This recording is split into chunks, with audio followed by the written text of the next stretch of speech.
କାଲିଠୁ ପୁଣି ଝଡ଼ ବର୍ଷା ଏବଂ ବଜ୍ରପାତ ଏସବୁ ଜିଲ୍ଲାରେ ଆସନ୍ତୁ ଜାଣିନେବା କେଉଁ ଜିଲ୍ଲାରେ ହେବ।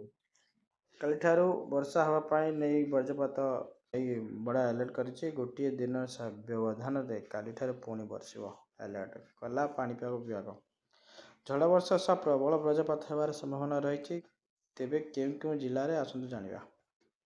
ଜୁନ୍ 2 ଆଗାମୀ 3 ଦିନ ପାଇଁ ରାଜ୍ୟରେ ଝଡ଼ ବର୍ଷା ଓ ବଜ୍ରପାତ ସମ୍ଭାବନା ନେଇ ସତର୍କତା ଜାରି କରିଛି ଭୁବନେଶ୍ୱର ପାଣିପାଗ ବିଭାଗ। ବିଭାଗର ପୂର୍ବାନୁମାନ କରାଯାଉଛି ଜୁନ୍ 2 ସକାଳ 8:30 ପର୍ଯ୍ୟନ୍ତ ରାଜ୍ୟରେ ବର୍ଷା।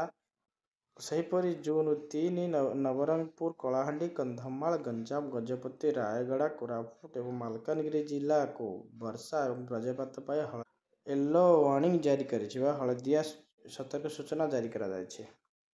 ଏହା ମଧ୍ୟରୁ ଭୁବନେଶ୍ୱର ପାଣିପାଗ କହିଛି ଯେ ଜୁନ୍ 2 ତାରିଖ ସକାଳ 8:30ରୁ 3 ତାରିଖ ସକାଳ 8:30 ପର୍ଯ୍ୟନ୍ତ 30ରୁ 40 କିଲୋମିଟର ବେଗରେ ପବନ ବହିବାର ସମ୍ଭାବନା ରହିଛି। ସେହିପରି ଜୁନ୍ 3 ତାରିଖ ସକାଳ 8:30ରେ ଜୁନ୍ 4 ସକାଳ 8:30 ପର୍ଯ୍ୟନ୍ତ ସୁନ୍ଦରଗଡ଼, କେନ୍ଦୁଝର, ମୟୂରଭଞ୍ଜ, ବାଲେଶ୍ୱର, ଭଦ୍ରକ, ରାୟଗଡ଼, ଗଜପତି, କୋରାପୁଟ, ମାଲକାନଗିରି ବର୍ଷା ସହ ବିଜୁଳି ଘଡ଼ଘଡ଼ି ପାଇଁ ୟେଲୋ ୱାର୍ଣ୍ଣିଂ ଜାରି କରିଛି। ବର୍ଷା, ବିଜୁଳି ଘଡ଼ଘଡ଼ି ସହ 30-40 କିଲୋମିଟର ବେଗରେ ପବନ ବହିବ ବୋଲି ଭୁବନେଶ୍ୱର ପାଣିପାଗ ବିଭାଗ ସତର୍କ ସୂଚନା ଦେଇଛି। ଭିଡ଼ିଓ ଭଲ ଲାଗିଲେ ଲାଇକ୍, ସେୟାର, ସବସ୍କ୍ରାଇବ୍ କରନ୍ତୁ।